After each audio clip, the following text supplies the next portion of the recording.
ರಮಣರ ಪಾದಗಳಿಗೆ ನಮಿಸುತ್ತಾ ನೀನು ಇರುವಂತೆ ಇರು ಪುಸ್ತಕ ವಾಚನವನ್ನು ಮುಂದುವರಿಸೋಣ. ಶ್ರೀ ರಮಣರ ಭೆಟ್ಟಿಗೆ ಬರುವವರಲ್ಲಿ ಅನೇಕರು ಆತ್ಮ ಸಾಕ್ಷಾತ್ಕಾರದ ಸ್ಥಿತಿಯ ಬಗ್ಗೆ ತೃಪ್ತಿ ಪಡೆಯದ ಕುತೂಹಲವನ್ನು ಹೊಂದಿದ್ದರೆಂದು ಹಾಗೂ ಜ್ಞಾನಿಯು ತನ್ನನ್ನು ಮತ್ತು ತನ್ನ ಸುತ್ತಲಿನ ಜಗತ್ತನ್ನು ಹೇಗೆ ಕಂಡನೆಂಬುದನ್ನು ತಿಳಿಯಲು ವಿಶೇಷವಾದ ಆಸಕ್ತಿ ತಳೆದಿದ್ದರು. ಶ್ರೀರಮಣರನ್ನು ಕೇಳಿದ ಪ್ರಶ್ನೆಗಳಲ್ಲಿ ಕೆಲವು ಅನೇಕ ಜನರು ಆ ಸ್ಥಿತಿಯ ಬಗ್ಗೆ ಹೊಂದಿದ್ದ ವಿಚಿತ್ರ ಕಲ್ಪನೆಗಳನ್ನು ಪ್ರತಿಬಿಂಬಿಸುವವು.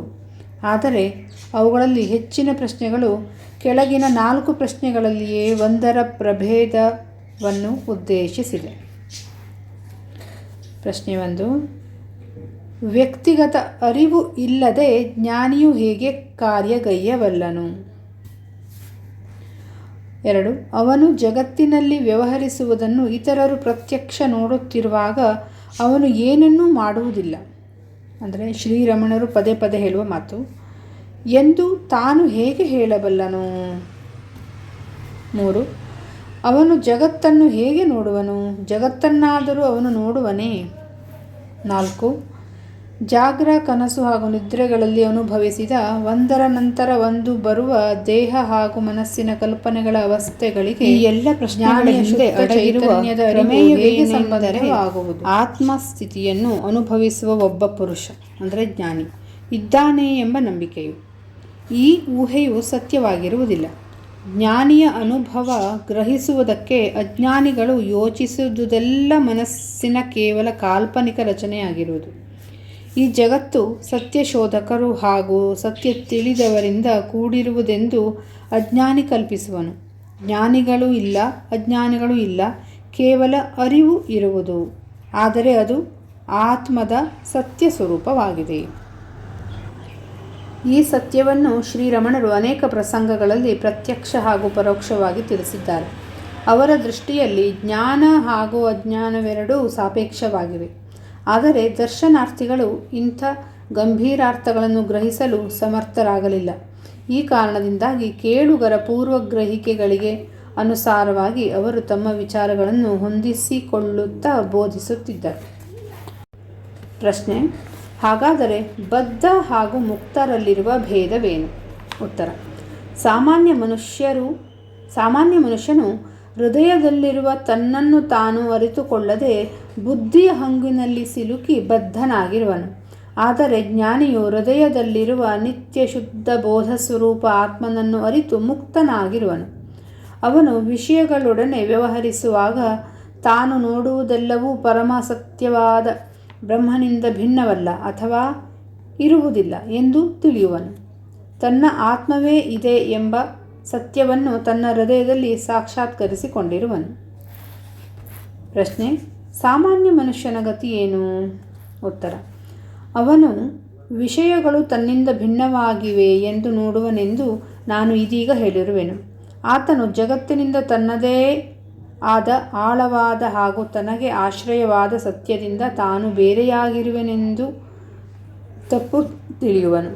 ತನ್ನದೇ ಆದ ಅಸ್ತಿತ್ವದ ಪರಮಸತ್ಯವನ್ನು ಅರಿತ ಪುರುಷನು ತನಗೆ ಮತ್ತು ಜಗತ್ತಿಗೆ ಹಿನ್ನೆಲೆಯಾದ ಆತ್ಮಾನುಭವದಲ್ಲಿ ಶಾಂತನಾಗಿರುವನು. ಪ್ರಶ್ನೆ: ಜ್ಞಾನಿಯು ಸಾಕ್ಷಾತ್ಕರಿಸಿಕೊಂಡ ಶುದ್ಧ ಚೈತನ್ಯ ಮತ್ತು ಅನುಭವದ ಮೂಲ ಸಿದ್ಧಾಂತವೆಂದು ಸ್ವೀಕೃತವಾದ ನಾನಿದ್ದೇನೆ ಎಂಬ ಸತ್ಯ ಇವುಗಳಲ್ಲಿರುವ ಸಂಬಂಧವೇನು? ಉತ್ತರ: ಶುದ್ಧ ಇರುವಿನ ಅಭೇದ ರೂಪ ಚೈತನ್ಯವೇ, ಅಂದರೆ ನಿಜವಾಗಿ ನೀನೇ ಇರುವ ಹೃದಯವಾಗಿದೆ. ಆ ಚೈತನ್ಯವೇ ಹೃದಯವಾಗಿದೆ ಅಂತ ಹೇಳ್ತಿದ್ದಾರೆ. ನಿಜವಾಗಿ ನೀನಿರುವುದೇ ಹೃದಯವು. ಹೃದಯದಿಂದ ಹೊರಹೊಮ್ಮುವ ನಾನಿದ್ದೇನೆ ಎಂಬುದೇ ಸ್ವಾನುಭವದ ಮೂಲ ಸಿದ್ಧಾಂತವು. ಅದು ತಾನೇ ಸ್ವಭಾವತಃ ಶುದ್ಧ ಸತ್ಯವಾಗಿದೆ. ರಾಜಸ ಅಂದರೆ ಕ್ರಿಯಾತ್ಮಕ ಮತ್ತು ತಾಮಸ ಅಂದರೆ ಜಡ ಗುಣಗಳಿಂದ ಕಲುಷಿತವಾಗದ ಶುದ್ಧ ಸತ್ವ ಸ್ವರೂಪವೇ ನಾನು ಎಂಬುದು. ಅದು ಜ್ಞಾನಿಯಲ್ಲಿ ನಿರಂತರವಾಗಿ ಇರುವುದು. ಪ್ರಶ್ನೆ: ಜ್ಞಾನಿಯಲ್ಲಿ ಅಹಂಕಾರವು ಶುದ್ಧ ರೂಪದಲ್ಲಿ ಇರುವುದು. ಆದ್ದರಿಂದ ಅದು ಸತ್ಯವಸ್ತುವಿನಂತೆ ತೋರುವುದೆಂದು ನಾನು ತಿಳಿದಿರುವೆನು. ಇದು ಸರಿಯೇ? ಉತ್ತರ: ಸರಿಯಲ್ಲ. ಯಾವುದೇ ರೂಪದಲ್ಲಿರಲಿ ಜ್ಞಾನಿಯಲ್ಲಿ ಅಥವಾ ಅಜ್ಞಾನಿಯಲ್ಲಿ ಇರುವ ಅಹಂಭಾವವೇ ಮಿಥ್ಯಾನುಭವವು. ಜಾಗೃತಾವಸ್ಥೆ ಮತ್ತು ಜಗತ್ತು ಸತ್ಯವಾಗಿವೆ ಎಂದು ಭ್ರಾಂತನಾಗಿರುವ ಅಜ್ಞಾನಿಗೆ ಅಹಂಕಾರವು ಸತ್ಯವಾಗಿ ಕಾಣಬಹುದು. ಇತರ ವ್ಯಕ್ತಿಗಳಂತೆ ಜ್ಞಾನಿ ವ್ಯವಹರಿಸುವುದನ್ನು ಅವನು ನೋಡುವುದರಿಂದ ಜ್ಞಾನಿಯಲ್ಲಿ ಸಹ ವ್ಯಕ್ತಿತ್ವದ ಆರೋಪವನ್ನು ಅನಿವಾರ್ಯವಾಗಿ ಅನುಭವಿಸುವನು. ನೋಡಿ, ಇಲ್ಲಿ ಜ್ಞಾನಿಗೆ ಮತ್ತು ಅಜ್ಞಾನಿಗೆ ನಾವು ಹೊರಗಿನ ವ್ಯಕ್ತಿತ್ವವನ್ನು ನೋಡೋದಿದ್ರೆ ಅಥವಾ ಹೊರಗೆ ವ್ಯವಹರಿಸೋದನ್ನು ನೋಡೋದಿದ್ರೆ ಒಂದೇ ಥರ ಇರುತ್ತೆ, ನಮಗೆ ಗುರುತಿಸೋಕ್ಕಾಗಲ್ಲ. ಆದರೆ ಅಜ್ಞಾನಿ ತನ್ನ ವ್ಯಕ್ತಿತ್ವಕ್ಕೆ ಮತ್ತು ತನ್ನ ಅಹಂಗೆ ಅಂಟುಕೊಂಡಿರ್ತಾನೆ. ಜ್ಞಾನಿ ಅಂಟುಕೊಂಡಾಗೆ ನಮಗೆ ಕಂಡರೂ ಕೂಡ ಯಾವುದಕ್ಕೂ ಅಂಟಿರಲ್ಲ ಅವನು. ಪ್ರಶ್ನೆ: ಹಾಗಾದರೆ ಜ್ಞಾನಿಯಲ್ಲಿ ಅಹಂ ವೃತ್ತಿಯು ಹೇಗೆ ಕಾರ್ಯಗೈಯುವುದು? ಉತ್ತರ: ಜ್ಞಾನಿಯಲ್ಲಿ ಇಲ್ಲದ ಅಹಂ ವೃತ್ತಿಯು ಕಾರ್ಯಗೈಯುವ ಪ್ರಶ್ನೆಯೇ ಇಲ್ಲ. ಜ್ಞಾನಿಯ ನಿಜವಾದ ಸ್ವರೂಪವು ಹೃದಯವೇ ಆಗಿರುವುದು. ಏಕೆಂದರೆ ಉಪನಿಷತ್ತುಗಳಲ್ಲಿ ಪ್ರಜ್ಞಾನವೆಂದು ಉಲ್ಲೇಖಿಸಲಾದ ಅಭೇದ ರೂಪ ಶುದ್ಧ ಚೈತನ್ಯದೊಡನೆ ತಾನು ಒಂದಾಗಿರುವನು. ಪ್ರಜ್ಞಾನವೇ ಪೂರ್ಣ ಬ್ರಹ್ಮವಾಗಿದೆ. ಪ್ರಶ್ನೆ: ಜ್ಞಾನಿಗೆ ಸಂಕಲ್ಪಗಳು ಅಂದರೆ ಇಚ್ಛೆಗಳು ಇರುವವೇ?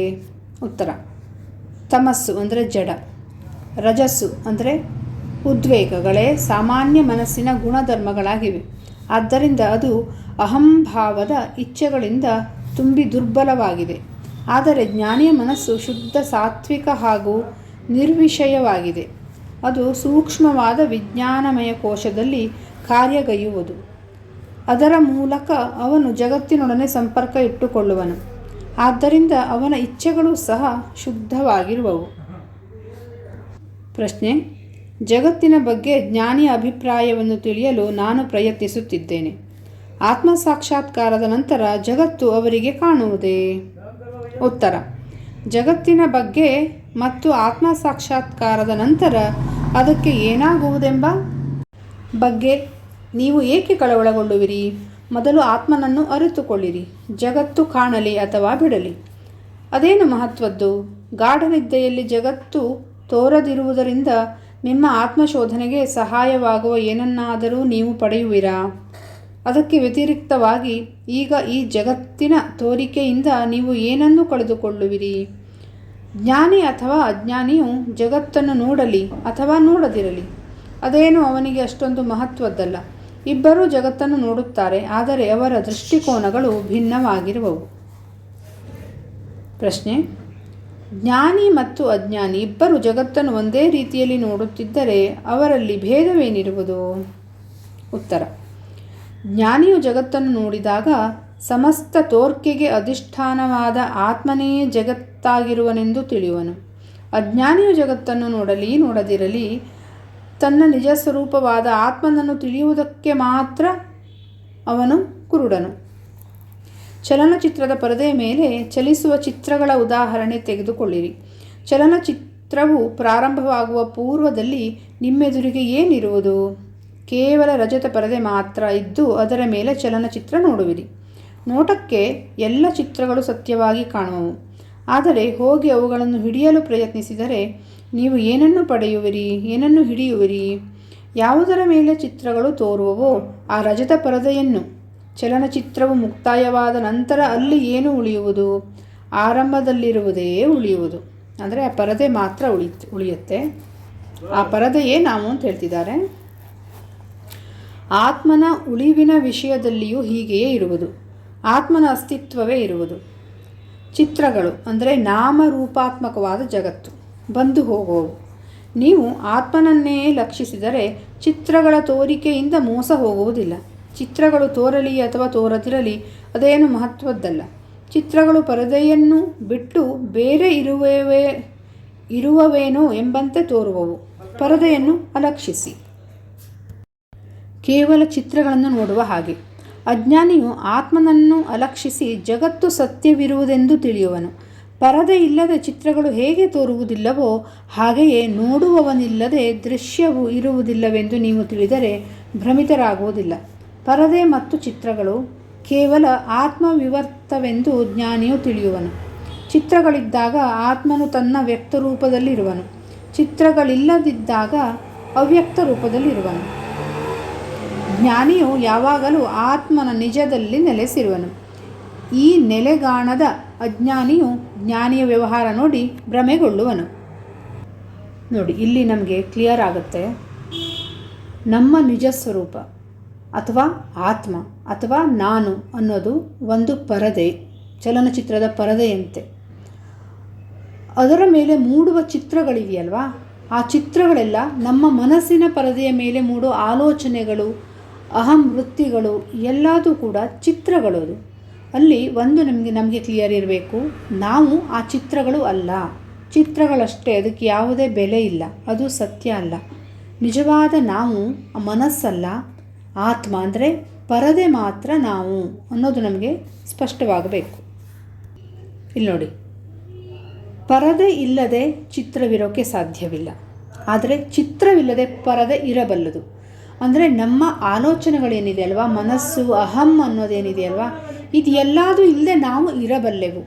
ಆದರೆ ಆತ್ಮ ಇಲ್ಲದೆ ನಾವು ಇರಲಾರೆವು. ಅಂದರೆ ನಿಜವಾದ ನಾವು ಅನ್ನೋದು ಆತ್ಮ. ರಾತ್ರಿ ಮಲಗಿದಾಗ ನಮ್ಮ ಆಲೋಚನೆಗಳು ಯಾವುದೂ ಇರಲ್ಲ ಅಲ್ವಾ, ಮನಸ್ಸು ಅನ್ನೋದು ಅಡಗಿರುತ್ತೆ, ಆದರೂ ನಾವು ಇರ್ತೀವಿ. ಅಂದರೆ ಪರದೆ ನಾವು ಅಂತ ಹೇಳ್ತಿದ್ದಾರೆ. ಪರದೆ ಎಂತೆ ಅಂತ ಎಕ್ಸಾಂಪಲ್ ಅದು. ಮುಂದೆ ಹೋಗೋಣ.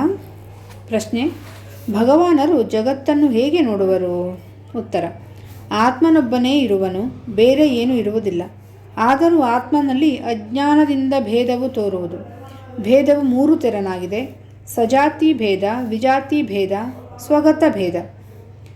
ಆತ್ಮನಂತೆ ಜಗತ್ತು ಮತ್ತೊಂದು ಆತ್ಮವಾಗಿರುವುದಿಲ್ಲ, ಅದು ಆತ್ಮನಿಂದ ಭಿನ್ನವಾಗಿರುವುದಿಲ್ಲ ಅಥವಾ ಆತ್ಮದ ಒಂದು ಭಾಗವಾಗಿರುವುದಿಲ್ಲ. ಇಲ್ಲಿ ನೋಡಿ, ಇನ್ನೊಂದು ವಿಷಯವನ್ನು ಸೂಕ್ಷ್ಮವಾಗಿ ಹೇಳಿದ್ದಾರೆ ಇಲ್ಲಿ. ಆತ್ಮನಂತೆ ಜಗತ್ತು ಮತ್ತೊಂದು ಆತ್ಮವಾಗಿರುವುದಿಲ್ಲ ಅಂತ. ಈಗ ನಮಗನ್ಸುತ್ತೆ, ನಮ್ಮೊಳಗೆ ಆತ್ಮವೇ ನಾವು ಅಂತ. ಹಾಗಾದರೆ ಇನ್ನೊಬ್ಬ ವ್ಯಕ್ತಿ ಏನು?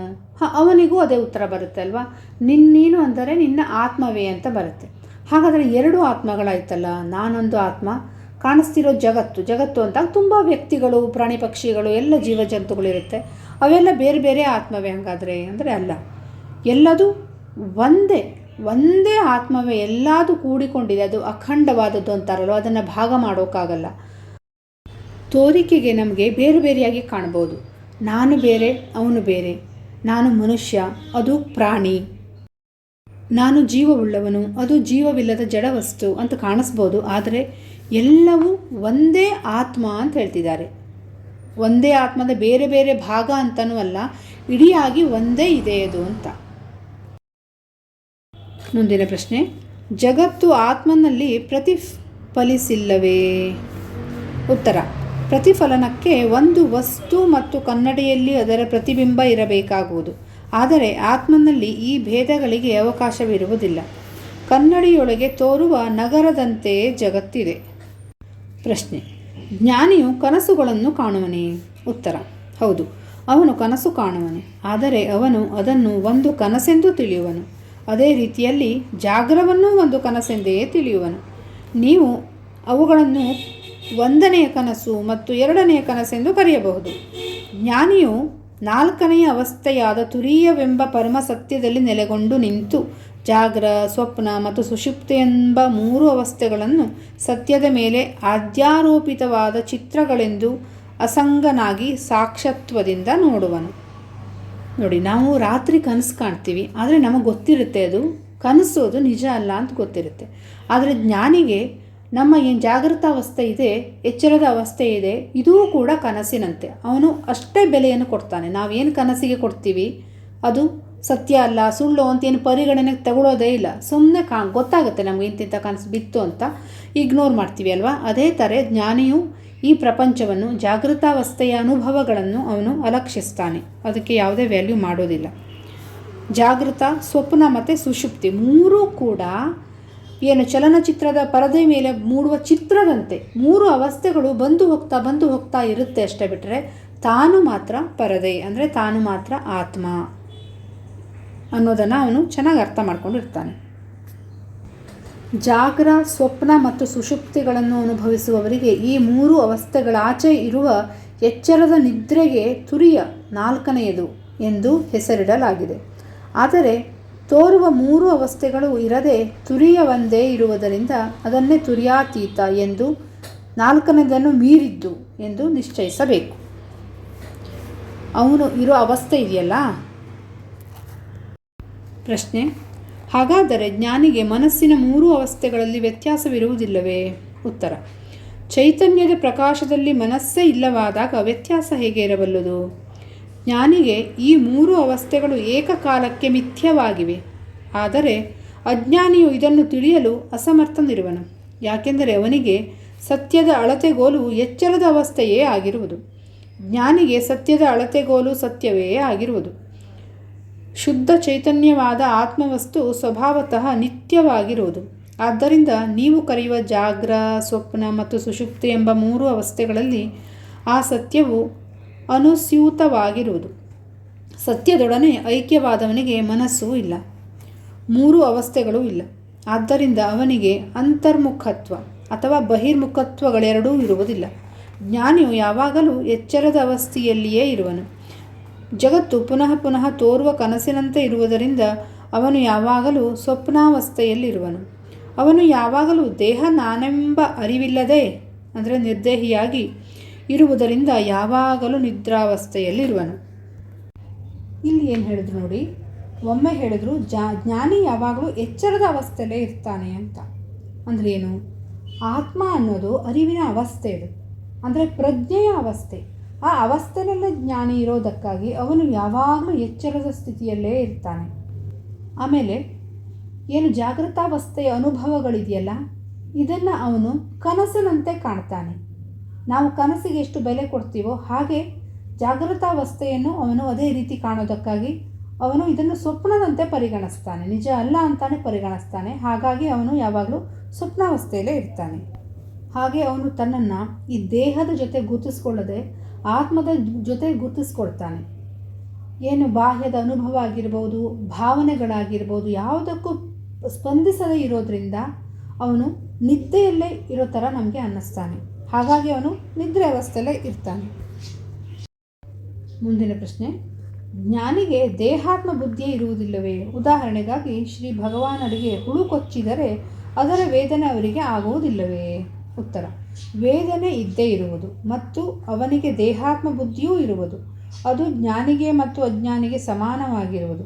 ಕೇವಲ ವ್ಯತ್ಯಾಸವೆಂದರೆ ಅಜ್ಞಾನಿಯು ಶರೀರ ಮಾತ್ರ ತಾನೆಂದು ತಿಳಿದಿರುವನು, ಆದರೆ ಜ್ಞಾನಿಯು ದೇಹ ಸಹಿತ ಇದೆಲ್ಲವೂ ಆತ್ಮವೇ ಅಥವಾ ಬ್ರಹ್ಮವೇ ಇರುವುದು ಎಂದು ತಿಳಿದಿರುವನು. ಆತ್ಮವು ಪೂರ್ಣವಿರುವುದರಿಂದ ನೋವಿದ್ದರೆ ಇರಲಿ, ಅದು ಸಹ ಆತ್ಮದ ಭಾಗವೇ ಇರುವುದು ಎನ್ನುವನು. ದೇಹಾತ್ಮ ಬುದ್ಧಿಯನ್ನು ಮೀರಿದ ಮೇಲೆಯೇ ಅವನು ಜ್ಞಾನಿ ಎನಿಸುವನು. ದೇಹಾತ್ಮ ಭಾವವು ಇಲ್ಲವಾದಾಗ ಕರ್ತೃತ್ವ ಭಾವವೂ ಇರುವುದಿಲ್ಲ ಮತ್ತು ಕರ್ತೃವೂ ಇರುವುದಿಲ್ಲ. ಆದ್ದರಿಂದ ಜ್ಞಾನಿಗೆ ಕರ್ಮವಿರುವುದಿಲ್ಲ, ಅಂದರೆ ಯಾವ ವ್ಯವಹಾರವನ್ನು ಮಾಡುವುದಿಲ್ಲ. ನಿಷ್ಕ್ರಿಯೆ ಅವನ ಸ್ವಭಾವವಾಗಿದೆ. ಆದಾಗ್ಯೂ ಅಜ್ಞಾನಿಯು ಜ್ಞಾನವನ್ನು ತನ್ನ ಶರೀರದೊಡನೆ ಸಮರಸನಾಗಿದ್ದಾನೆ, ಅಂದರೆ ಅವನು ಶರೀರವೇ ಆಗಿದ್ದಾನೆಂದು ತಿಳಿಯುವನು. ಆದರೆ ಜ್ಞಾನಿಯು ಹಾಗೆ ತಿಳಿದಿರುವುದಿಲ್ಲ. ಇಲ್ಲಿ ನೋಡಿ, ಶರೀರಕ್ಕೆ ಪೆಟ್ಟಾದಾಗ ನೋವಾಗೇ ಆಗುತ್ತೆ. ಆದರೆ ಜ್ಞಾನಿಯು ತನ್ನನ್ನು ಶರೀರ ಅಂತ ಗುರುತಿಸ್ಕೊಂಡಿರಲ್ಲ, ತಾನು ಆತ್ಮ ಅಂತ ಗುರುತಿಸ್ಕೊಂಡಿರೋದಕ್ಕಾಗಿ ಶರೀರದ ಬಾಧೆಗಳು ಅವನನ್ನು ಬಾಧಿಸಲ್ಲ. ನೋವಾಗುತ್ತೆ, ಎಲ್ಲನೂ ಆಗುತ್ತೆ, ಆದರೆ ಅವನು ಅವುಗಳಿಂದ ಬಾಧಿತನಾಗೋದಿಲ್ಲ. ಇಲ್ಲಿ ಇನ್ನೊಂದು ವಿಚಾರನೂ ಹೇಳಿದ್ರು, ಕರ್ತೃತ್ವ ಭಾವನೂ ಅವನಿಗೆ ಇರೋದಿಲ್ಲ ಅಂತ. ಯಾವುದನ್ನೇ ನಾನು ಮಾಡಿದೆ ಅನ್ನೋ ಭಾವ ಇರೋದಿಲ್ಲ. ಹಾಗಾಗಿ ಅವನು ಕರ್ಮ ಬಂಧನದಿಂದ ವಿಮುಕ್ತನಾಗಿರ್ತಾನೆ. ಯಾವಾಗ ನಾವು ಮಾಡ್ತೀವಿ, ನಾನು ಮಾಡಿದೆ, ನನಗಾಗುತ್ತೆ, ನನಗೆ ಲಾಭ ಬರುತ್ತೆ ಅಂತ ನಮಗಿರುತ್ತೆ, ಆಗ ಅದು ನಮ್ಮನ್ನು ಬಾಧಿಸುತ್ತೆ. ಆ ಕರ್ಮ ಏನಿದೆಯಲ್ವ, ನಾವು ಮಾಡಿರೋ ಕರ್ಮಗಳು ಅಥವಾ ಕರ್ಮ ಫಲದ ಆಸೆ ನಮ್ಮನ್ನು ಬಾಧಿಸುತ್ತೆ. ನಾವು ಹಿಂಸೆಗೊಳ್ಪಡ್ತೀವಿ, ದುಃಖಕ್ಕೊಳ್ಪಡ್ತೀವಿ. ಯಾವಾಗ ನಾನು ಮಾಡಿದ್ದೀನಿ ಅನ್ನೋದಿರಲ್ಲ, ಎಲ್ಲವನ್ನು ಸ್ವೀಕಾರ ಮಾಡ್ತೀವಿ, ಒಪ್ಕೋತೀವಿ, ಆಗ ಯಾವುದೂ ಕೂಡ ನಮ್ಮನ್ನು ಬಾಧಿಸಲ್ಲ ಅಂದಾಗ ನಾವು ಆ ಕರ್ಮ ಫಲದಿಂದ ವಿಮುಕ್ತರಾದಂತೆ. ಮುಂದಿನ ಪ್ರಶ್ನೆ ಹೋಗೋಣ. ನೀವು ಕೆಲಸ ಮಾಡುತ್ತಿರುವುದನ್ನು ನೋಡುತ್ತಿದ್ದೇವೆ, ನೀವು ಏನೂ ಕೆಲಸ ಮಾಡುವುದಿಲ್ಲವೆಂದು ಹೇಗೆ ಹೇಳುವಿರಿ? ಉತ್ತರ: ರೇಡಿಯೋ ಹಾಡುವುದು ಮತ್ತು ಮಾತನಾಡುವುದು, ಆದರೆ ಅದನ್ನು ಬಿಚ್ಚಿ ನೋಡಿದಾಗ ಅದರೊಳಗೆ ಯಾರೂ ಇರುವುದಿಲ್ಲವೆಂಬುದನ್ನು ನೀವು ಕಂಡುಕೊಳ್ಳುವಿರಿ. ಅದರಂತೆ ನನ್ನ ಇರುವಿಕೆಯು ಬಯಲಿನಂತಿರುವುದು. ರೇಡಿಯೋದಂತೆ ಈ ಶರೀರವು ಮಾತನಾಡಿದರೂ ಒಳಗೆ ಕರ್ತ ಯಾವನೂ ಇರುವುದಿಲ್ಲ ಅಲ್ವಾ. ಜ್ಞಾನಿ ಎಲ್ಲ ಹೊರಗಿನ ಕೆಲಸ ಮಾಡ್ತಿರ್ತಾನೆ, ಊಟ ಮಾಡ್ತಿರ್ತಾನೆ, ಪ್ರತಿಯೊಂದು ಕೆಲಸಗಳನ್ನು ಮಾಡಿದ್ರೂ ಕೂಡ ಕರ್ತ ಭಾವದಿಂದ ನಾನು ಮಾಡ್ತಿದ್ದೇನೆ ಅನ್ನೋ ಭಾವದಿಂದ ಮಾಡ್ತಿರೋದಿಲ್ಲ ಅವನು. ಮುಂದಿನ ಪ್ರಶ್ನೆ, ಇದನ್ನು ಅರ್ಥೈಸಲು ನನಗೆ ಕಠಿಣವಾಗಿದೆ, ದಯಮಾಡಿ ಇದನ್ನು ವಿವರವಾಗಿ ತಿಳಿಸುವಿರಾ? ಉತ್ತರ, ದೇಹದಲ್ಲಿ ತಾನು ಇರುವುದಕ್ಕೆ ಮತ್ತು ಕರ್ಮ ಮಾಡುವುದಕ್ಕೆ ಮನಸ್ಸು ಅವಶ್ಯವಿದ್ದಾಗ್ಯೂ ಜ್ಞಾನಿಯು ಮನಸ್ಸಿಲ್ಲದೆ ಹೇಗೆ ಇರಬಲ್ಲನು ಮತ್ತು ಕರ್ಮ ಮಾಡಬಲ್ಲನು ಎಂಬುದನ್ನು ನಾವು ತಿಳಿಯಲು ಶಕ್ಯವಾಗುವಂತೆ ಗ್ರಂಥಗಳಲ್ಲಿ ಅನೇಕ ದೃಷ್ಟಾಂತಗಳನ್ನು ಕೊಡಲಾಗಿದೆ. ಗಡಿಗೆಯು ಸಿದ್ಧವಾದ ಮೇಲೆ ಕುಂಬಾರನು ತಿರುಗಿಸುವುದನ್ನು ಬಿಟ್ಟರೂ ಸಹ ಅದು ತಿರುಗುತ್ತಲೇ ಇರುತ್ತದೆ. ನಾವು ವಿದ್ಯುತ್ತನ್ನು ನಿಲ್ಲಿಸಿದರೂ ವಿದ್ಯುತ್ ಪಂಖ ಅಂದರೆ ಫ್ಯಾನ್ ಕೆಲವು ನಿಮಿಷಗಳವರೆಗೆ ತಿರುಗುತ್ತಲೇ ಇರುವುದು. ಶರೀರದ ಹುಟ್ಟಿಗೆ ಕಾರಣವಾದ ಪ್ರಾರಬ್ಧವು ಇದೇ ರೀತಿ ಮೊದಲು ನಿರ್ದಿಷ್ಟವಾದ ಕರ್ಮಗಳೆಲ್ಲವನ್ನೂ ದೇಹಾದಿಕರಣಗಳು ಮಾಡುವಂತೆ ಪ್ರೇರೇಪಿಸುವುದು. ಆದರೆ ಜ್ಞಾನಿಯು ಈ ಕರ್ಮಗಳನ್ನು ನಾನೇ ಮಾಡುವೆನೆಂಬ ಭಾವವಿಲ್ಲದೆ ಮಾಡುವನು. ಇದು ಹೇಗೆ ಎಂಬುದನ್ನು ತಿಳಿಯುವುದು ಕಷ್ಟ ಸಾಧ್ಯ. ಮಲಗಿದ ಮಗುವನ್ನು ಉಣ್ಣಲು ಎಬ್ಬಿಸಿದಾಗ ಅದು ಉಂಡರೂ ಸಹ ಅದನ್ನು ಮರುದಿನ ಬೆಳಗ್ಗೆ ಜ್ಞಾಪಿಸಲಾರದು. ಸಾಮಾನ್ಯವಾಗಿ ಕೊಡುವ ಈ ದೃಷ್ಟಾಂತವೆಂದರೆ, ಜ್ಞಾನಿಯು ಕ್ರಿಯೆಗಳನ್ನು ಮಾಡುವನು, ಆದರೆ ಮಾಡದಂತೆ ಇರುವನು. ಜ್ಞಾನಿಯು ತಿಳಿದಿರುವನಾದರೂ ತಿಳಿಯದಂತೆ ಇರುವನು. ಆದ್ದರಿಂದ ಅವನಿಗೆ ಯಾವ ಸಂದೇಹಗಳು ಇರುವುದಿಲ್ಲ. ಶರೀರ ತಾನಲ್ಲ, ತನ್ನದಲ್ಲವೆಂಬ ನಿಶ್ಚಯಿಸಿದ ಜ್ಞಾನಿಯು ಶರೀರವು ನಿರ್ದಿಷ್ಟ ಕೆಲಸಗಳಲ್ಲಿ ತೊಡಗಿದ್ದರೂ ತಾನು ಏನನ್ನೂ ಮಾಡುತ್ತಿರುವುದಿಲ್ಲವೆಂದೇ ತಿಳಿದಿರುವನು. ಯಾರು ಜ್ಞಾನಿಯು ಶರೀರವುಳ್ಳವನೆಂದು ತಿಳಿದು ತಾವು ಶರೀರದೊಡನೆ ತಾದಾತ್ಮ್ಯ ಹೊಂದಿ ದೂರದಿಂದ ಜ್ಞಾನಿಯನ್ನು ನೋಡುವ ಬುದ್ಧಿ ಉಳ್ಳವರೋ ಅವರಿಗೆ ಮೇಲಿನ ದೃಷ್ಟಾಂತಗಳನ್ನು ಕೊಟ್ಟು ಸ್ಪಷ್ಟೀಕರಿಸಲಾಗಿದೆ. ಇಲ್ಲಿ ನೋಡಿ, ಜ್ಞಾನಿ ಕೆಲಸಗಳನ್ನು ಮಾಡಿದ್ರೂ ಕೂಡ ತಾನು ಮಾಡಿದೆ ಅನ್ನೋ ಭಾವದಿಂದ ಮಾಡಿರಲ್ಲ, ಮಾಡಲ್ಪಟ್ಟಿತು, ತನ್ನಿಂದ ಮಾಡಲ್ಪಟ್ಟಿತು. ಅವ್ರು ಹೇಳಿದಿರೋ ಥರನೇ ಈಗ ಗಡಿಗೆಯನ್ನು ಮಾಡುವಾಗ ತಿರುಗಿಸ್ತಾರಲ್ವ, ಬಿಟ್ಟು ಕೂಡ ಸ್ವಲ್ಪ ಹೊತ್ತು ತಿರುಗ್ತಾನೆ ಇರುತ್ತೆ ಅಲ್ವಾ, ಹಾಗೆಯೇ ತಾನಾಗಿ ತಿರುಗಲ್ಪಟ್ಟಿತು. ಅದೇ ಥರನೇ ಕೆಲಸಗಳು ತನ್ನಿಂದ ಮಾಡಲ್ಪಟ್ಟಿತು ಅನ್ನೋ ಭಾವದಿಂದ ಮಾಡ್ತಾನೆ. ಅವಾಗ ಏನಾಗುತ್ತೆ, ನೆನ್ಪಿಟ್ಕೊಳ್ಳಲ್ಲ ಅವನು. ಅದನ್ನ ಮಾಡಿದೆ ಇದನ್ನ ಮಾಡಿದೆ. ನಾವು ಏನಕ್ಕೆ ನೆನ್ಪಿಟ್ಕೊಳ್ತೀವಿ? ಒಂದನ್ನು ಮಾಡಿದೆ ಅಂತಂದರೆ ಅದರ ಫಲವನ್ನು ನಾವು ನಿರೀಕ್ಷೆ ಇಟ್ಕೊಂಡು ಮಾಡಿರ್ತೀವಿ. ಯಾವುದೇ ಕೆಲಸವನ್ನು ಮಾಡಿದ್ರೂ ಹಿಂಗೆ ಈ ಲಾಭ ಇದೆ, ಈ ಪ್ರಯೋಜನ ಇದೆ, ನನಗಿದು ಸಿಗುತ್ತೆ, ಅದಕ್ಕಾಗಿ ನಾನು ಇದನ್ನ ಮಾಡಿದೆ ಅಂತ. ಜ್ಞಾನಿ ಯಾವುದೇ ಫಲಾಪೇಕ್ಷೆ ಇಲ್ಲದೆ ಕೆಲಸ ಮಾಡೋದ್ರಿಂದ ಅವನು ಮರ್ತು ಹೋಗ್ಬಿಡ್ತಾನೆ. ಜ್ಞಾನಿ ಒಂದು ಮಗುನಂತೆ.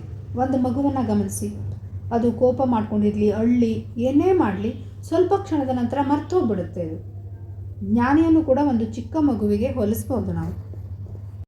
ಮುಂದಿನ ಪ್ರಶ್ನೆ, ಆತ್ಮ ಸಾಕ್ಷಾತ್ಕಾರದ ಆಘಾತವು ಶರೀರ ಸಹಿಸಲಾರದಷ್ಟು ಬಲಾಢ್ಯವಾಗಿರುವುದೆಂದು ಹೇಳಲಾಗಿದೆ. ಇದು ಸರಿಯೇ? ಉತ್ತರ, ಆತ್ಮ ಸಾಕ್ಷಾತ್ಕಾರದ ನಂತರ ಜ್ಞಾನಿಯು ತನ್ನ ಭೌತಿಕ ಶರೀರದಲ್ಲಿ ಜೀವಿಸುವುದನ್ನು ಮುಂದುವರಿಸಬಲ್ಲನೆ ಎಂಬ ಬಗ್ಗೆ ಅನೇಕ ರೀತಿಯ ವಿವಾದಗಳು ಅಥವಾ ಮತಗಳು ಇರುವವು. ಸಾಯುವವನು ಜ್ಞಾನಿಯಲ್ಲ. ಜ್ಞಾನಿಯ ವಿಷಯದಲ್ಲಿ ಅಜ್ಞರು ಅನೇಕ ರೀತಿಯ ತಮಾಷೆಯ ವಿಚಾರಗಳನ್ನು ಮುಂದು ಮಾಡಿರುವರು. ಆತ್ಮ ಸಾಕ್ಷಾತ್ಕಾರವಾದ ಕೂಡಲೇ ಜ್ಞಾನಿಯು ಶರೀರ ತ್ಯಾಗ ಮಾಡಬೇಕು ಎಂದದ್ದಾದರೆ ಆತ್ಮಜ್ಞಾನವು ಇತರರಿಗೆ ಹೇಗೆ ಸಾಗಿ ಬರುವುದೆಂದು ನನಗೆ ಕೌತುಕವಾಗಿರುವುದು. ಮತ್ತು ತಮ್ಮ ಆತ್ಮ ಸಾಕ್ಷಾತ್ಕಾರದ ಫಲಗಳನ್ನು ನಮಗೆ ಗ್ರಂಥಗಳ ಮೂಲಕ ಕೊಟ್ಟಿರುವ ಎಲ್ಲ ಜ್ಞಾನಿಗಳು ಜ್ಞಾನವಾದ ನಂತರವೂ ಜೀವಿಸಿದ್ದಾರೆಂಬುದಾಗುವುದಿಲ್ಲವೇ ಅಲ್ವಾ? ಅವರೆಲ್ಲ ಜೀವಿಸಿದ್ದಕ್ಕೆ ತಾನೇ ನಮಗೆಲ್ಲ ಈ ನಾಲೆಜ್ಗಳು ಸಿಗ್ತಾ ಇರೋದು, ಜ್ಞಾನಗಳು. ಆಧ್ಯಾತ್ಮ ಜ್ಞಾನ ಪಡೆದ ನಂತರ ಅನೇಕ ರೀತಿಯ ಕರ್ಮಗಳನ್ನು ಸಾಂಗಗೊಳಿಸಿದ ಮಹರ್ಷಿಗಳಲ್ಲದೆ ದೇವರುಗಳು ಹಾಗೂ ಈಶ್ವರನು ಸಹ ಜಗತ್ತಿನ ಕೆಲಸಗಳನ್ನು ನೋಡಿಕೊಳ್ಳುವುದನ್ನು ಮುಂದುವರೆಸಿದ್ದರಿಂದ ಅವರು ಜ್ಞಾನಿಗಳಲ್ಲವೆಂದು ತಿಳಿಯಬೇಕೇ? ಸತ್ಯ ಸಂಗತಿ ಎಂದರೆ ಜ್ಞಾನಿಯು ಎಷ್ಟೇ ಕರ್ಮಗಳನ್ನು ಮಾಡಿದರೂ ಅವುಗಳೊಡನೆ ಯಾವ ರೀತಿಯಿಂದಲೂ ತಾದಾತ್ಮ್ಯ ಹೊಂದಿರುವುದಿಲ್ಲ ಮತ್ತು ತಾನು ಮಾಡುವೆನೆಂಬ ಅಹಂಭಾವವಿಲ್ಲದೆ ಅತ್ಯಂತ ಒಳ್ಳೆಯ ರೀತಿಯಲ್ಲಿ ಕಾರ್ಯ ಮಾಡಬಲ್ಲನು. ಅವನ ಶರೀರದ ಮೂಲಕ ಯಾವುದೋ ಒಂದು ಶಕ್ತಿಯು ಕಾರ್ಯೋನ್ಮುಖವಾಗಿ ಅವನ ಶರೀರವನ್ನು ಕೆಲಸಕ್ಕೆ ಉಪಯೋಗಿಸಿಕೊಳ್ಳುವುದು. ಅಲ್ವಾ. ಅವನು ಯಾವುದಕ್ಕೂ ಅಂಟ್ಕೊಂಡಿರಲ್ಲ, ಅಂದರೆ ತಾದಾತ್ಮ್ಯ ಹೊಂದಿರಲ್ಲ. ಅಂದರೆ ಅಹಂಭಾವವಿಲ್ಲದೆ ಮಾಡ್ತಾನೆ ಅಂದರೆ ಕರ್ತಾಭಾವದಿಂದ ಮಾಡಲ್ಲ ಅಂತ. ಮುಂದಿನ ಪ್ರಶ್ನೆ, ಜ್ಞಾನಿಯು ಪಾಪ ಮಾಡಬಲ್ಲನೆ ಅಥವಾ ಅದು ಅವನಿಂದ ಸಂಭವಿಸಬಹುದೇ? ಉತ್ತರ, ಅಜ್ಞಾನಿಯು ಒಬ್ಬ ವಿಶಿಷ್ಟ ವ್ಯಕ್ತಿಯನ್ನು ಜ್ಞಾನಿ ಎಂದು ನೋಡಿ ಅವನ ಶರೀರವನ್ನೇ ಅವನೆಂದು ತಿಳಿಯುವನು. ಯಾಕೆಂದರೆ ತಾನು ಆತ್ಮನನ್ನು ಅರಿಯದೆ ತನ್ನ ಶರೀರವನ್ನೇ ಆತ್ಮನೆಂದು ತಿಳಿದಿರುವನು. ಅವನು ಅದೇ ತಪ್ಪು ತಿಳುವಳಿಕೆಯನ್ನು ಜ್ಞಾನಿಯ ಸ್ಥಿತಿಗೂ ಅನ್ವಯಿಸುವನು. ಆದ್ದರಿಂದ ಅಜ್ಞಾನಿಯು ಜ್ಞಾನಿಯನ್ನು ಒಂದು ಭೌತಿಕ ರಚನೆ ಅಂದರೆ ಶರೀರ ಎಂದೇ ಭಾವಿಸುವನು. ಜ್ಞಾನಿಯು ಪಾಪ ಪುಣ್ಯರಹಿತ ಆತ್ಮನಿರುವನು. ಆದರೆ ಅಜ್ಞಾನಿಯು ತಾನು ಯಾವ ಕಾರ್ಯ ಮಾಡುವವನಲ್ಲದಿದ್ದರೂ ತಾನು ಕರ್ತೃವೆಂದು ಭಾವಿಸಿ ಶರೀರದ ಕ್ರಿಯೆಗಳನ್ನು ತನ್ನವೇ ಎಂದು ತಿಳಿಯುವನು. ಅದರಂತೆಯೇ ಜ್ಞಾನಿಯ ಶರೀರವು ಕ್ರಿಯಾಶೀಲವಾದರೆ ಜ್ಞಾನಿಯೇ ಕಾರ್ಯಗೈಯುವನೆಂದು ಅವನು ಬಗೆವನು. ಆದರೆ ಜ್ಞಾನಿಯು ನಿಷ್ಕ್ರಿಯ ಆತ್ಮನಾದ್ದರಿಂದ ಭ್ರಮಿತನಾಗುವುದಿಲ್ಲ. ಜ್ಞಾನಿಯ ಸ್ಥಿತಿಯನ್ನು ಅಜ್ಞಾನಿಯು ತಿಳಿಯಲಾರನು. ಆದ್ದರಿಂದ ಪಾಪ ಕರ್ಮ ಸಮಸ್ಯೆಯು ಅಜ್ಞಾನಿಯನ್ನು ಕಾಡುವುದಲ್ಲದೆ ಜ್ಞಾನಿಗೆ ಅದು ಉದ್ಭವಿಸುವುದೇ ಇಲ್ಲ. ಆತ್ಮನು ತಾನು ಕರ್ತೃವಾಗಲಾರನು. ಕರ್ತೃ ಯಾರೆಂದು ಶೋಧಿಸಿದರೆ ಆತ್ಮವು ಹೊಳೆಯುವುದು. ಅಲ್ವಾ. ಇಲ್ಲಿ ನೋಡಿ, ಜ್ಞಾನಿ ಕರ್ತಾಭಾವದಿಂದ ಕರ್ಮಗಳನ್ನು ಮಾಡೋದೇ ಇಲ್ಲ. ನಾನು ಮಾಡಿದ್ದೇನೆ ಅಂತ ಅವನು ಮಾಡೋದೇ ಇಲ್ಲ ಅಂದಾಗ ಅವನಿಗೆ ಯಾವುದೇ ಕರ್ಮಗಳು ಬಾಧಿಸೋದಿಲ್ಲ. ಅವನನ್ನು ಹೊರಗಿನ ನೋಡುವವರಿಗೆ ಅನ್ನಿಸ್ಬೋದು ಜ್ಞಾನಿ ಒಳ್ಳೆ ಕೆಲಸ ಮಾಡ್ತಿದ್ದಾನ, ಕೆಟ್ಟ ಕೆಲಸ ಮಾಡ್ತಿದ್ದಾನೆ ಅವನು ಅಂತ. ಆದರೆ ಆ ಒಳ್ಳೆಯದು ಕೆಟ್ಟದ್ದು ಎರಡನ್ನೂ ಮೀರಿ ಇರ್ತಾನೆ ಜ್ಞಾನಿ ಅನ್ನೋನು. ಎಲ್ಲವುಗಳ ರಹಿತನಾಗಿ ಇರ್ತಾನೆ. ಅಜ್ಞಾನಿ ಏನು ಮಾಡ್ತಾನೆ ಅಂದರೆ ಕರ್ತಾಭಾವದಿಂದ ಮಾಡ್ತಾನೆ. ನಾನು ಮಾಡಿದೆ, ನಾನು ಒಳ್ಳೆ ಕೆಲಸ ಮಾಡಿದೆ, ಈಗ ನಾನು ಇದು ಮಾಡಬಾರ್ದಿತ್ತು, ನಾನು ಕೆಟ್ಟ ಕೆಲಸ ಮಾಡಿಬಿಟ್ಟೆ, ಅಥವಾ ಅವನು ಕೆಟ್ಟ ಕೆಲಸ ಮಾಡ್ದ. ಈ ರೀತಿ ಎಲ್ಲ ಕರ್ಮಗಳಿಗೂ ಅಜ್ಞಾನಿ ಅಂಟುಕೊಂಡಿರ್ತಾನೆ. ಹಾಗಾಗಿ ಆ ಕರ್ಮಗಳು ಅವನನ್ನು ಬಾಧಿಸುತ್ತೆ. ಇಲ್ಲೊಂದು ಸುಂದರವಾದ ಉದಾಹರಣೆ ನೆನಪಾಗ್ತಾ ಇದೆ ನನಗೆ. ಒಂದು ಕೊಲೆಗಾರ ಚಾಕುವಿನಿಂದ ಒಬ್ಬನನ್ನು ಕೊಂದ. ಈ ರೀತಿ ಇರುವಾಗ ಅಲ್ಲಿ ಕೊಲೆಗಾರನಿಗೆ ನಾನು ಕೊಲೆ ಮಾಡಿದೆ ಅನ್ನೋದು ಇರುತ್ತೆ, ಕರ್ತಾಭಾವ ಇರುತ್ತೆ. ಹಾಗಾಗಿ ಅವನು ಅಯ್ಯೋ ನಾನು ಕೊಲೆ ಮಾಡಿಬಿಟ್ಟೆ, ಸಿಕ್ಕಾಕೊಂಡ್ಬಿಡ್ತೀನೇನೋ, ಅಥವಾ ತಪ್ಪು ಮಾಡಿದೆ, ನಾನು ಮಾಡಬಾರ್ದಿತ್ತು ಅಂತ ಎಲ್ಲ ಬಾಧೆಗೊಳಪಡ್ತಾನೆ. ಅದೇ ಆ ಕೊಲೆ ಮಾಡಿದ ಚಾಕು ಇದೆಯಲ್ವಾ, ಅದು ಕರ್ತಭಾವ ಅದಕ್ಕಿಲ್ಲ. ಅದರಿಂದ ಮಾಡಲ್ಪಟ್ಟಿತ್ತು, ಚಾಕುವಿನಿಂದ ಮಾಡಲ್ಪಟ್ಟಿದ್ದಕ್ಕಾಗಿ ಅದಕ್ಕೆ ಕರ್ತಭಾವ ಇಲ್ಲದ್ರಿಂದ ಅದು ಯಾವುದನ್ನು ಅನುಭವಿಸಲ್ಲ. ಅದು ಆ ಕರ್ಮ ಫಲದಿಂದ, ಕೊಲೆ ಮಾಡಿದ ಕರ್ಮದಿಂದ ಫಲದಿಂದ ಅದು ಮುಕ್ತಿಯ ಪಡೆದಿರುತ್ತೆ. ನೀವೀಗ ಯೋಚಿಸ್ತಿರ್ಬೋದು, ಆ ಚಾಕುವಿಗೆ ಜೀವ ಇತ್ತ, ಅದಕ್ಕೆ ಯೋಚಿಸೋಕ್ಕಾಗತ್ತಾ ಅಂತ. ವಿಷಯ ಹಾಗಲ್ಲ. ನಾವು ಆ ಚಾಕುವಿನ ಭಾವ ಹೊಂದಿದ್ರೆ, ನಮ್ಮಿಂದ ಮಾತ್ರ ಮಾಡಲ್ಪಟ್ಟಿತ್ತು, ನಾವೇ ಮಾಡಿದ್ದಲ್ಲ ಅಂತ ನಮ್ಮ ಭಾವ ಇದ್ದರೆ ನಮಗೆ ಯಾವುದೇ ಫಲಗಳು ಅಂಟಲ್ಲ.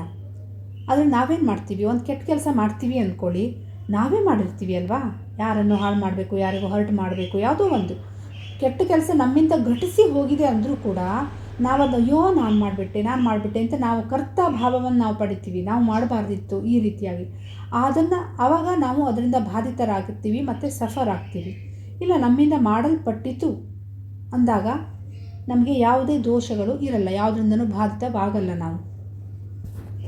ಇಲ್ಲಿ ಇನ್ನೊಂದು ಪ್ರಶ್ನೆ ಕೂಡ ಬರ್ಬೋದು, ನಾವು ಹಾಗಾದರೆ ಯಾವುದೋ ಒಂದು ಕೆಟ್ಟ ಕೆಲಸವನ್ನು ಮಾಡಿಬಿಟ್ಟು ನಂತರ ನಾನು ಮಾಡಿದ್ದಲ್ಲ, ನನ್ನಿಂದ ಘಟಿಸಿತು ಅಂತ ಇರ್ಬೋದಾ ಅಂತ. ಹಾಗಾಗಲ್ಲ ಆ ವಿಷಯ. ನೋಡಿ, ಇಲ್ಲಿ ನಾವು ಒಂದು ಕೆಟ್ಟ ಕೆಲಸವನ್ನು ಮಾಡ್ತೀವಿ ಅಂದಾಗ ಲಾಭದ ನಿರೀಕ್ಷೆ ಇಟ್ಟು ಮಾಡ್ತೀವಿ.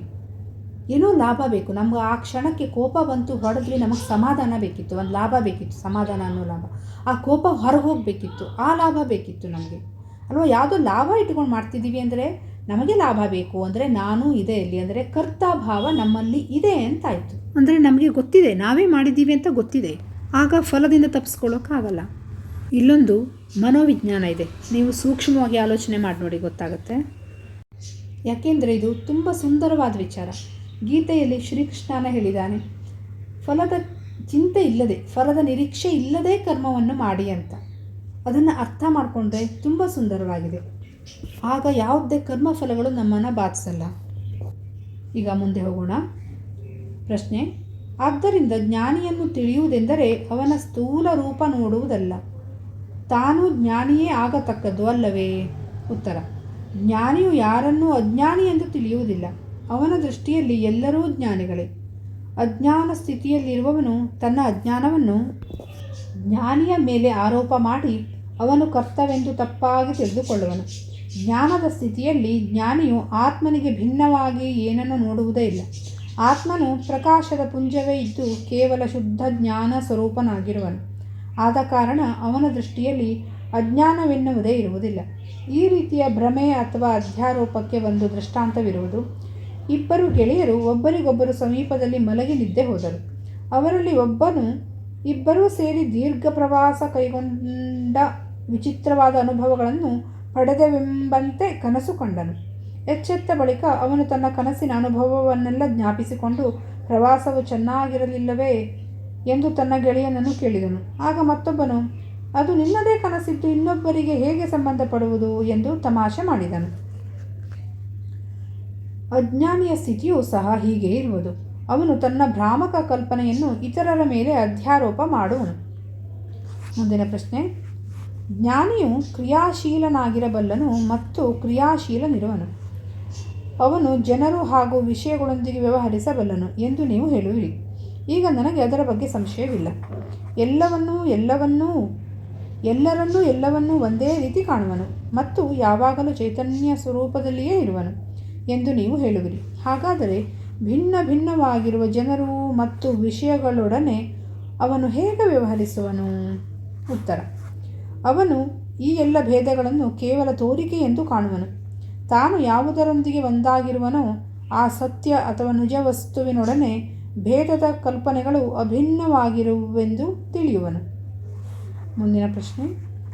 ಜ್ಞಾನಿಯು ತನ್ನ ಅಭಿವ್ಯಕ್ತಿಗಳಲ್ಲಿ ಹೆಚ್ಚು ಸಮಂಜಸವಾಗಿರುವನು, ಅಂದರೆ ಸಾಮಾನ್ಯ ಜನರಿಗಿಲ್ಲದ ಭೇದ ಮಿಥ್ಯತ್ವವನ್ನು ತಿಳಿಯಬಲ್ಲನು ಎಂಬುದು ನಿಮ್ಮ ಅಭಿಪ್ರಾಯವೇ? ಹಾಗಾದರೆ ನನಗೆ ಸಕ್ಕರೆಯು ಸಿಹಿಯಾಗಿ ಕಹಿಗಿಡದ ತೊಗಟೆಯು ಕಹಿಯಾಗಿದ್ದರೆ ಜ್ಞಾನಿಯೂ ಸಹ ಹಾಗೆಯೇ ಅನುಭವಿಸುವುದಿಲ್ಲವೇ?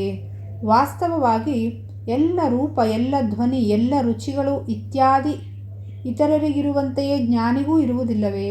ಹಾಗಿರುವುದಾದರೆ ಇದು ಕೇವಲ ತೋರಿಕೆ ಎಂದು ಹೇಳಲು ಹೇಗೆ ಸಾಧ್ಯ? ಉತ್ತರ. ಸಮತ್ವವು ಜ್ಞಾನದ ನಿಜವಾದ ಲಕ್ಷಣವೆಂದು ನಾನು ಹೇಳಿದ್ದೇನೆ. ಆ ಸಮತ್ವ ಪದವೇ ಭೇದಗಳ ತೋರಿಕೆಯ ಅಸ್ತಿತ್ವವನ್ನು ಸೂಚಿಸುವುದು.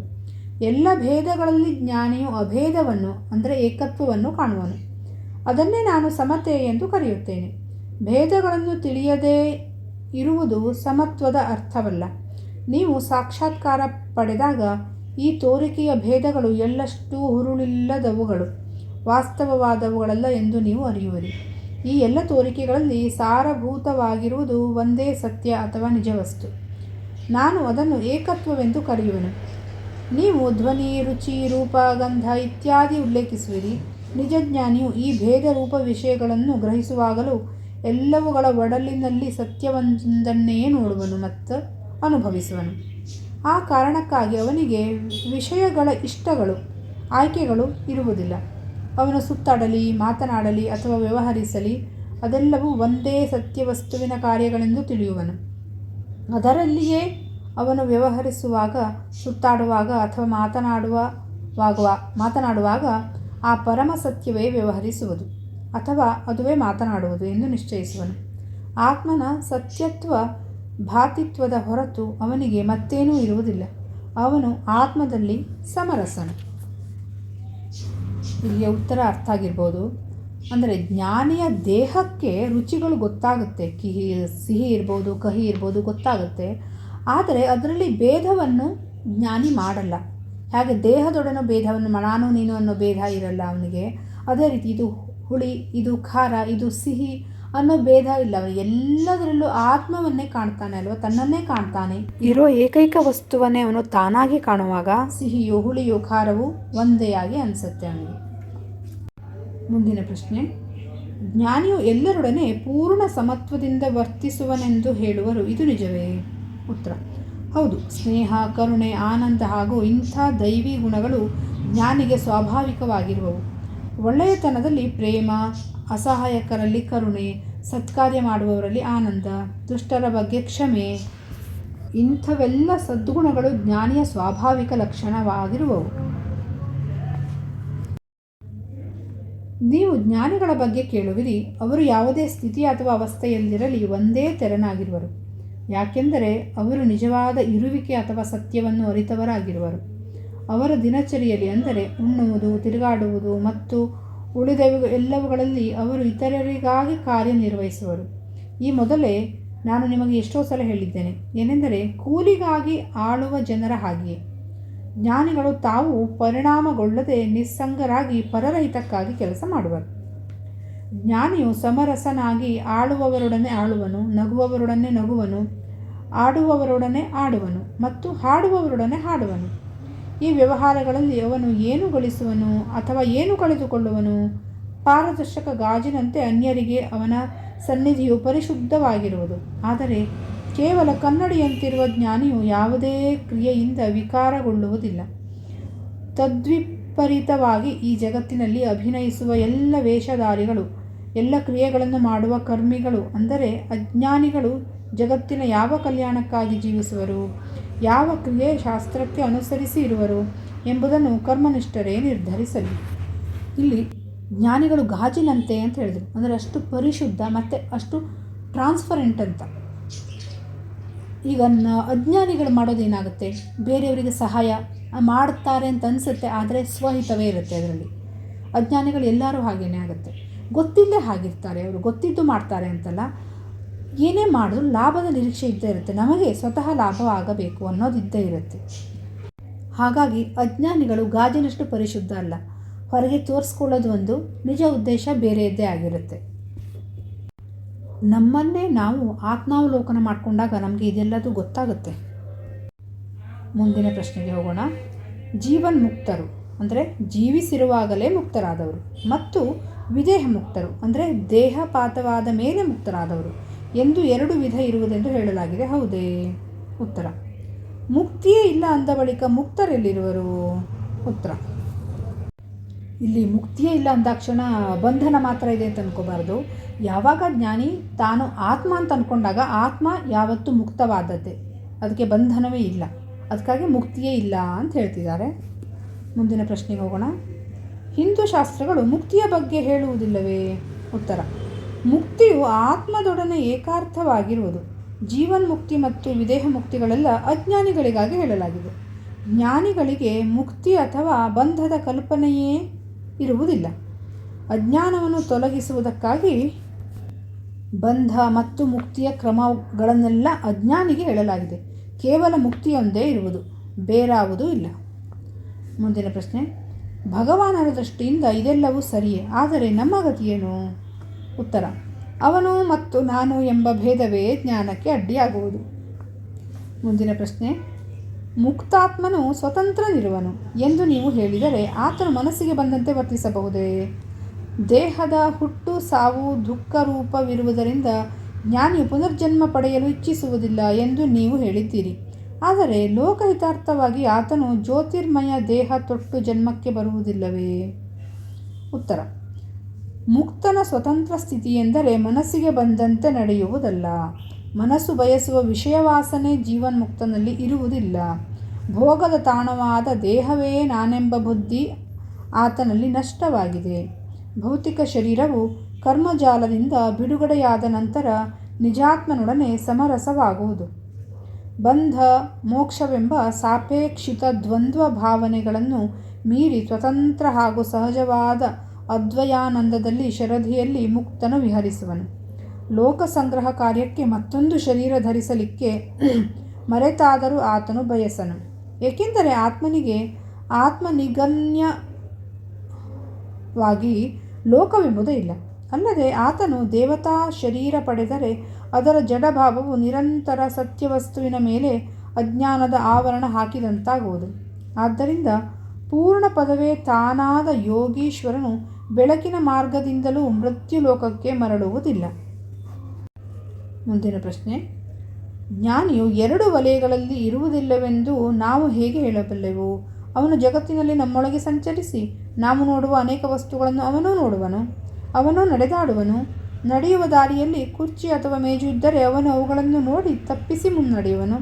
ಆದ್ದರಿಂದ ಅವನು ನಿಜವಾಗಿ ಆತ್ಮನನ್ನು ನೋಡುತ್ತಿರುವಾಗಲೇ ಜಗತ್ತಿನ ವಸ್ತುಗಳನ್ನು ನೋಡುವನೆಂದು ನಾವು ಏಕೆ ತಿಳಿಯಬಾರದು? ಉತ್ತರ: ಜ್ಞಾನಿಯು ದಾರಿ ನಡೆಯುವನನ್ನು, ಪ್ರತಿಬಂಧಕಗಳನ್ನು ಮತ್ತು ಅವುಗಳನ್ನು ತಪ್ಪಿಸುವವನನ್ನು ಏಕಕಾಲಕ್ಕೆ ನೋಡುವನು. ನೀವು ಹೇಳುವುದೆಲ್ಲವೂ ಜ್ಞಾನಿಯ ದೃಷ್ಟಿಯಲ್ಲಿ ಇರುವವ ಅಥವಾ ನಿಮ್ಮ ದೃಷ್ಟಿಯಲ್ಲಿಯೋ? ಕೇವಲ ಆತ್ಮನನ್ನು ಜ್ಞಾನಿ ಎಲ್ಲೆಡೆಯಲ್ಲಿ ನೋಡುವನು ಮತ್ತು ಎಲ್ಲವನ್ನು ಆತ್ಮನಲ್ಲಿಯೇ ಕಾಣುವನು. ಮುಂದಿನ ಪ್ರಶ್ನೆ. ನಮಗೆ ಸಹಜ ಸ್ಥಿತಿಯನ್ನು ತಿಳಿಸಿಕೊಡಲು ಗ್ರಂಥಗಳಲ್ಲಿ ದೃಷ್ಟಾಂತಗಳು ಇವೆಯೇ? ಉತ್ತರ. ದೃಷ್ಟಾಂತಗಳಿವೆ. ಉದಾಹರಣೆಗಾಗಿ, ನೀವು ಕನ್ನಡಿಯಲ್ಲಿ ಪ್ರತಿಬಿಂಬ ನೋಡುವಿರಿ, ಅದೇ ಕಾಲಕ್ಕೆ ಕನ್ನಡಿಯನ್ನು ನೋಡಲಾರಿರಿ. ಶುದ್ಧ ಬುದ್ಧಿಯಂತಿರುವ ಕನ್ನಡಿಯು ಸತ್ಯವಾಗಿರುವುದೆಂದು ಅದರಲ್ಲಿರುವ ಪ್ರತಿಬಿಂಬವು ನಿಜ ಬಿಂಬ ತೋರಿಸುವ ಸಾಧನವೆಂದು ನೀವು ತಿಳಿಯುವಿರಿ. ಕನ್ನಡಿಯನ್ನು ನೋಡುವುದಕ್ಕೆ ಪ್ರತಿಬಿಂಬವನ್ನು ನೋಡದಿರುವುದು ಅವಶ್ಯವಿಲ್ಲದಿದ್ದರೂ ನಿಜ ಬಿಂಬವನ್ನು ಲಕ್ಷಿಸುವನು. ಇಲ್ಲಿ ನೋಡಿ, ಹಿಂದಿನ ಪ್ರಶ್ನೆಗೆ ಉತ್ತರವಿದೆ. ಅಂದರೆ ಇಲ್ಲಿ ಕುರ್ಚಿ ಮೇಜುಗಳು ಕಾಣುತ್ತೋ ಇಲ್ವೋ ಜ್ಞಾನಿಗೆ ಅಂತ ಹೇಳ್ತಿದ್ದಾರೆ. ಇಲ್ಲಿ ಕನ್ನಡಿ ಉದಾಹರಣೆ ಬಂತು. ಈಗ ಕನ್ನಡಿ ಅನ್ನೋದು ಸತ್ಯ ಅಂತ ಗೊತ್ತಾಗ್ತಾ ಇದೆ. ಒಳಗಿರೋ ಪ್ರತಿಬಿಂಬನೂ ಕೂಡ ಕಾಣಿಸ್ತಾ ಇದೆ. ಆದರೆ ಅದು ಪ್ರತಿಬಿಂಬ ಅಂತ ನಮಗೆ ಗೊತ್ತಾಗ್ತದೆ. ನಿಜದಲ್ಲಿ ಅಲ್ಲಿ ವಸ್ತು ಇಲ್ಲ, ಆದರೆ ಅದು ಪ್ರತಿಬಿಂಬ ಅಂತ ನಮಗೆ ಗೊತ್ತಿದೆ ಅಲ್ವಾ? ಅದೇ ಥರ ಕುರ್ಚಿ ಮೇಜುಗಳೆಲ್ಲ ಪ್ರತಿಬಿಂಬದ ಥರ, ಕನ್ನಡಿ ಅನ್ನೋದು ಆತ್ಮದ ಥರ. ಮುಂದಿನ ಪ್ರಶ್ನೆ. ಪರತತ್ವವನ್ನರಿತ ಸತ್ಪುರುಷರನ್ನು ಕಂಡುಹಿಡಿಯಲು ಮುಖ್ಯ ಲಕ್ಷಣಗಳಾವುವು? ಯಾಕೆಂದರೆ ಕಾಣಲು ಕೆಲವರು ಹುಚ್ಚರಂತೆ ಇರುವರೆಂದು ವರದಿಗಳಿರುವವು ಅಲ್ಲವೇ? ಉತ್ತರ. ಜ್ಞಾನಿಯ ಮನಸ್ಸನ್ನು ಜ್ಞಾನಿಯೇ ತಿಳಿಯುವನು. ಮತ್ತೊಬ್ಬ ಜ್ಞಾನಿಯನ್ನು ಅರ್ಥೈಸಿಕೊಳ್ಳಬೇಕಾದರೆ ತಾನು ಸ್ವತಃ ಜ್ಞಾನಿಯೇ ಆಗಿರಬೇಕು. ಆದರೂ ಜ್ಞಾನಿಯ ವಾತಾವರಣವನ್ನು ವ್ಯಾಪಿಸಿರುವ ಮನಃಶಾಂತಿಯ ಮೂಲಕವೇ ಸಾಧಕನು ಜ್ಞಾನಿಯ ಹಿರಿಮೆಯನ್ನು ಅರಿಯುವನು. ಅವನ ಮಾತುಗಳು, ಕ್ರಿಯೆಗಳು ಅಥವಾ ತೋರಿಕೆಗಳು ಅವನ ಹಿರಿಮೆಯ ಚಿಹ್ನೆಗಳಲ್ಲ. ಯಾಕೆಂದರೆ ಅವನ ನಿಜವು ಸಾಮಾನ್ಯ ಮನುಷ್ಯರ ತಿಳುವಳಿಕೆಯನ್ನು ಮೀರಿ ಇರುವುದು. ಹೊರಗಿನ ಏನು ಚಟುವಟಿಕೆಗಳು, ವ್ಯಕ್ತಿತ್ವ ಇರುತ್ತೆ ಜ್ಞಾನಿದು, ಅದನ್ನು ನೋಡಿ ಅವನು ಜ್ಞಾನಿ ಹೌದಾ ಅಲ್ವಾ ಅಂತ ಡಿಸೈಡ್ ಮಾಡೋಕ್ಕಾಗಲ್ಲ ಅಂತ ಹೇಳ್ತಿದ್ದಾರೆ. ಇನ್ನೊಬ್ಬ ಜ್ಞಾನಿ ಮಾತ್ರ ಅವನನ್ನು ಅರಿಬೋದು ಅಂತ. ಅಂದರೆ ಅವನು ಯಾವ ವಿಷಯಗಳಿಗೆ ಹೇಗೆ ಪ್ರತಿಕ್ರಿಯಿಸ್ತಾನೆ, ಅವನ ಮನಃಶಾಂತಿ ಹೇಗಿದೆ ಅಂತ ನೋಡಿಕೊಂಡು ಎಷ್ಟು ಸಮಾಧಾನ ಚಿತ್ತನಾಗಿರ್ತಾನೆ ಅಂತ ನೋಡಿ ಗೊತ್ತಾಗುತ್ತೆ ಇನ್ನೊಬ್ಬ ಜ್ಞಾನಿಗೆ ಅಂತ. ಮುಂದಿನ ಪ್ರಶ್ನೆ. ಜ್ಞಾನಿಯು ಬಾಲಕನಂತಿರುವನೆಂದು ಶಾಸ್ತ್ರದಲ್ಲಿ ಏಕೆ ಹೇಳಲಾಗಿದೆ? ಬಾಲಕ ಮತ್ತು ಜ್ಞಾನಿಯು ಒಂದು ರೀತಿಯಿಂದ ಒಂದೇ ತೆರನಾಗಿರುವರು. ಘಟನೆಗಳು ಇರುವವರೆಗೆ ಮಾತ್ರ ಬಾಲಕನಲ್ಲಿ ಅವು ಆಸಕ್ತಿಯನ್ನು ಹುಟ್ಟಿಸುವವು. ಘಟನೆಗಳು ಮಾಸಿ ಹೋದ ಕೂಡಲೇ ಅವನು ಅವುಗಳ ವಿಚಾರ ಬಿಟ್ಟು ಬಿಡುವನು. ಹೀಗಾಗಿ ಅವು ಬಾಲಕನ ಮೇಲೆ ಯಾವ ಪರಿಣಾಮವನ್ನು ಬೀರುವುದಿಲ್ಲವೆಂಬುದು ಸ್ಪಷ್ಟವಾಗುವುದು. ನೀರಿನ ಮೇಲೆ ಬರೆದ ಲಿಪಿಯಂತೆ ಘಟನೆಗಳಿಂದ ಅವನು ಪ್ರಭಾವಿತನಾಗುವುದಿಲ್ಲ, ಅವು ಅಳಿಸಿ ಹೋಗುವವು. ಜ್ಞಾನಿಯ ಸ್ಥಿತಿಯೂ ಸಹ ಹೀಗೆಯೇ ಇರುವುದು. ಮುಂದಿನ ಪ್ರಶ್ನೆ.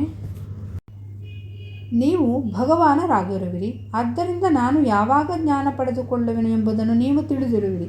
ನಾನು ಯಾವಾಗ ಜ್ಞಾನಿಯಾಗುವೆನು ಹೇಳುವಿರಾ? ಉತ್ತರ. ನಾನು ಭಗವಾನನಾಗಿದ್ದರೆ ಆತ್ಮದ ಹೊರತಾಗಿ ಬೇರೇನೂ ಇರುವುದಿಲ್ಲ. ಆದ್ದರಿಂದ ನಾನು ಜ್ಞಾನಿಯೂ ಅಲ್ಲ, ಅಜ್ಞಾನಿಯೂ ಅಲ್ಲ. ಇಲ್ಲದಿದ್ದರೆ ನೀವು ಇರುವ ಹಾಗೆಯೇ ನಾನು ಇರುವೆನು, ಮತ್ತು ನೀವು ಎಷ್ಟು ತಿಳಿದಿರುವಿರೋ ಅಷ್ಟೇ ನಾನು ತಿಳಿದಿರುವೆನು. ಎರಡೂ ಪಕ್ಷಗಳಲ್ಲಿಯೂ ನಾನು ನಿಮ್ಮ ಪ್ರಶ್ನೆಗೆ ಉತ್ತರಿಸಲಾರೆನು. ಇಲ್ಲಿಗೆ ಬರುವ ಕೆಲ ಜನರು ತಮ್ಮ ವಿಷಯವಾಗಿ ಏನನ್ನೂ ಕೇಳುವುದಿಲ್ಲ. ಆದರೆ ಜೀವನ್ಮುಕ್ತನು ಜಗತ್ತು ನೋಡುವನೇ? ಕರ್ಮದಿಂದ ಅವನು ಬಾಧಿಸಲ್ಪಡುವನೇ? ಶರೀರ ತ್ಯಜಿಸಿದ ನಂತರ ಮುಕ್ತಿ ಪಡೆವನೇ? ಅದು ಹೇಗೆ? ಅವನು ಶರೀರ ಸಹಿತ ಅಂದರೆ ಜೀವಿತವಿರುವಾಗಲೇ ಮುಕ್ತನಿರುವನು, ಅಥವಾ ಶರೀರ ಬಿಟ್ಟ ಮೇಲೆ ಮುಕ್ತನಾಗುವನು? ಜ್ಞಾನಿಯ ಶರೀರವು ಪ್ರಕಾಶದಲ್ಲಿ ಕರಗಿ ಹೋಗಬೇಕೋ ಅಥವಾ ಇನ್ನಾವುದೇ ದೃಷ್ಟಿಯಿಂದ ಮಾಯವಾಗಬೇಕೋ? ದೇಹವು ನಾಶವಾದ ಮೇಲೆಯೇ ಅವನು ಮುಕ್ತನಾಗಬಲ್ಲನು ಎಂದೆಲ್ಲ ಕೇಳುವರು. ಅವರ ಪ್ರಶ್ನೆಗಳಿಗೆ ಕೊನೆಯೇ ಇಲ್ಲ. ತಾನು ಈ ಪ್ರಕಾರವಾಗಿ ಏಕೆ ತೊಂದರೆ ಪಟ್ಟುಕೊಳ್ಳಬೇಕು? ಇವೆಲ್ಲವುಗಳನ್ನು ತಿಳಿಯುವುದರಿಂದ ಮುಕ್ತಿಯಾಗುವುದೇ? ಆದ್ದರಿಂದ ಮುಕ್ತಿಯನ್ನು ಅದರ ಪಾಡಿಗೆ ಬಿಡಿರಿ. ಬಂಧನವು ಇರುವುದೇ? ಇದನ್ನು ವಿಚಾರಿಸಿ. ಎಲ್ಲಕ್ಕೂ ಮೊದಲು ನಿಮ್ಮನ್ನು ನೀವು ಅರಿಯಿರಿ ಎಂದು ನಾನು ಅವರಿಗೆ ತಿಳಿ ಹೇಳುವೆನು. ಇಲ್ಲಿ ನೋಡಿ, ಮುಕ್ತಿಯನ್ನು ಅದರ ಪಾಡಿಗೆ ಬಿಡಿ ಅಂತ ಹೇಳಿದ್ರು ಅಲ್ವಾ? ನಾವು ಯಾವಾಗ ಮುಕ್ತಿ ಬೇಕು ಅಂತ ಬಯಸ್ತೀವಿ, ಅದೇ ಒಂದು ಬಂಧನ ಆಗ್ಬಿಡುತ್ತೆ. ಎಲ್ಲವನ್ನು ಬಿಡುವುದೇ ಮುಕ್ತಿಯಾಗಿದ್ದಾಗ ಮುಕ್ತಿ ಬೇಕು ಅಂತ ಅದನ್ನೇ ಹಿಡ್ಕೊಂಡ್ರೆ ಅಲ್ಲಿ ಎಲ್ಲಿ ಮುಕ್ತಿ ಸಿಕ್ಕದಂಗಾಯ್ತು ಅಲ್ವಾ? ಅದಕ್ಕೆ ಮೊದಲು ನಮ್ಮನ್ನು ಅರಿಬೇಕು. ಯಾವಾಗ ನಾವು ಆತ್ಮವೇ ಅಂತ ಅರಿತೀವಿ, ಚೆನ್ನಾಗಿ ಸ್ಪಷ್ಟತೆ ಬರುತ್ತೆ, ಆಗ ನಾವೇ ಮುಕ್ತರಾಗಿರ್ತೀವಿ ತಾನಾಗಿ. ಯಾಕೆಂದರೆ ಆತ್ಮವೇ ಮುಕ್ತಿ, ಆದ್ದರಿಂದ ಮುಕ್ತಿ ಆಗಿರ್ತೀವಿ, ಮತ್ತು ಮುಕ್ತಿ ಬೇಕು ಅನ್ನೋದು ಇರಲ್ಲ. ಇಲ್ಲಿಗೆ ಒಂದು ಅಧ್ಯಾಯ ಮುಗೀತು. ಮುಂದಿನ ಅಧ್ಯಾಯಕ್ಕೆ ಮುಂದಿನ ಭಾಗದಲ್ಲಿ ಹೋಗೋಣ.